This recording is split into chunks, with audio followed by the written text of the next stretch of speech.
के गवर्नर भगत सिंह कोश्यारी ने वज़ीर आला को ख़त लिखकर रियासत के मजहबी मकामात को खोलने की अपील की, जिसको लेकर मुख्तलिफ हलकों से गवर्नर को तनकीद का निशाना बनाया जा रहा है।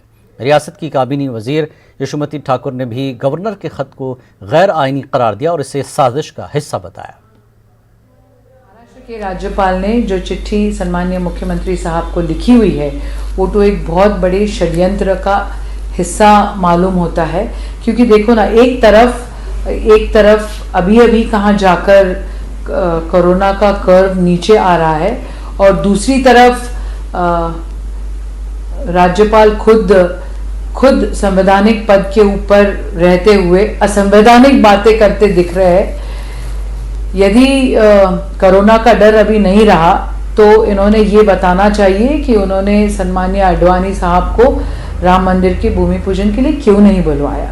कोरोना का डर है इसीलिए नहीं बुलवाया। अभी मंदिर या प्रार्थना स्थल, मंदिर या मस्जिद खुलवाने से कोरोना कम होने वाला होगा तो इसकी जिम्मेदारी राज्यपाल खुद ले।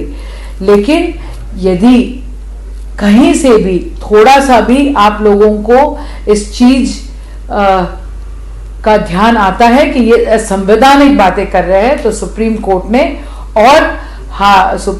ने और सम्माननीय राष्ट्रपति ने इसके ऊपर एक्शन लेनी चाहिए।